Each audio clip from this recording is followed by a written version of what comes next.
Officials in Brussels admit it's a problem they must tackle. How to close the big distance between the European Union and its citizens. In these tough economic times, they know that it's crucial to better engage on key issues if people are to feel more European and to fully use their rights as EU citizens. They are making an effort, but I think they could do a lot more. I think that the European Union needs to communicate better with citizens. It needs to explain things in a better way. It needs to consult with citizens more. Opinion polls show a majority of people don't know their rights as EU citizens. And confidence in the institutions of the bloc has dropped sharply over the past 5 years. In a country like Ireland, where there's fierce debate on Europe, Brussels has a tough battle to win the public's hearts and minds. One of those attempting to understand more about what's at stake is computer science graduate Declan Meenagh. This visually impaired 23-year-old is currently unemployed. Europe was built on solidarity, and I think it's really important that that solidarity continues.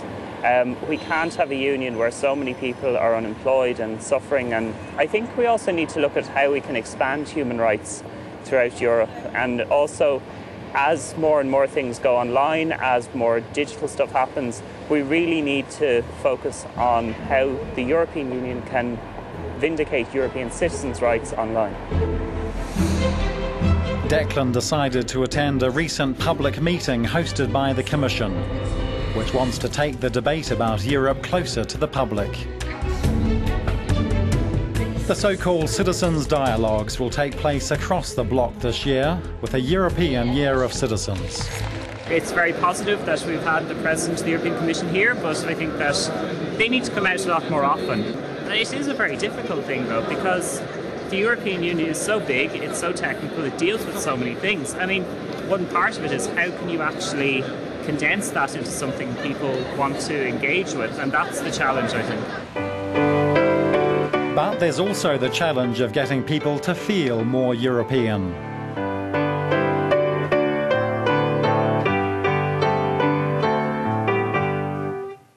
I wonder how many people recognise that as the anthem of the European Union. Beethoven's Ode to Joy, chosen to rouse a feeling of pride. But when it comes to knowing the names and faces of top European figures, many would struggle. That person you don't know? No, who are they? No. They're famous politicians, no. But you've never seen them before? No, I've never seen them. That I've person? seen him, yeah. You've seen him, what's his name? I have no idea. An important man? Yes, indeed. That's the English guy, don't ask me his name. I can't believe I can't remember his name. But, José Manuel Barroso, Yeah. President of the European Commission. Yeah. You really should know who he is. And this one? yes, I recognise him, but I don't know his name. And what he does? And this woman? No. No. This man, surely you've seen him. Maybe it's a bad photograph. It's a bad photograph. They're not the only ones out of tune with who's who in Brussels. The results were the same in Portugal, for example, though a certain former Prime Minister from here was easily spotted. No? No. Barroso. That makes sense because we're in Portugal, huh? Yeah. Brussels agrees there is distance between the EU and its citizens, and concern about how that will affect plans for further integration. The task is massive, though, because you have this series of meetings, but don't you have to have more projects, more ideas to communicate better with European citizens? Well, we do have these possibilities to communicate with citizens. I had launched the first ever citizen inquiry where mostly young people answered, thousands of them, and I thought that was a very good point because we need the young generation to come in to help us build the Europe of the future. And then there are the citizen direct contact points in nearly all the areas of the European Union where citizens can ask their questions and get an answer.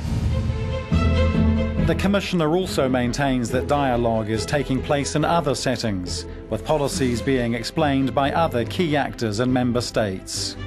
The next venue for the citizens' dialogue is here in Portugal, in the city of Coimbra.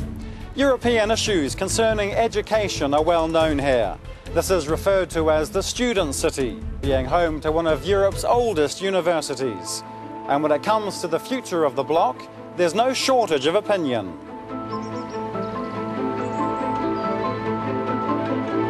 The economy is a pressing concern here, and that will certainly be a major talking point.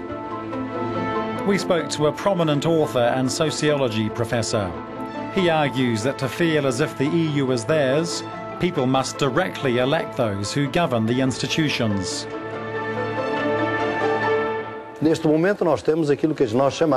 Right now we have what we call a European deficit, a deficit of democracy. There is democracy at the level of the various European states, but not when it comes to Europe. The European Parliament does not have the powers that it should have, and the executive agency, as in the European Commission, is not directly elected by citizens. The professor says leaders should also seek to learn lessons from other continents, while European values must become part of the education curriculum. The truth is that we talk about the European Union, but it's not united. Unfortunately, the European Parliament and MEPs from each nation continue to defend the interests of their own country and forget those that are truly important to the Union, which are the interests of everyone.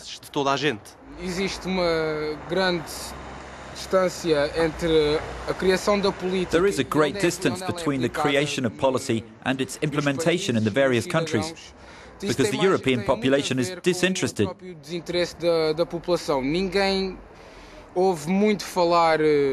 Nobody in Portugal cares. They may now because of the crisis, but normally they don't want to know what's happening.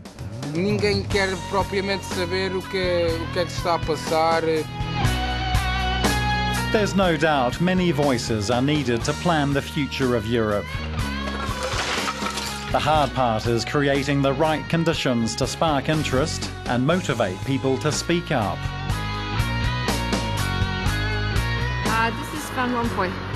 Well done, perfect. So that's 3 out of 5. And how have I done? That's not bad. That's good compared to others today. Okay, fair enough. Thank you very much.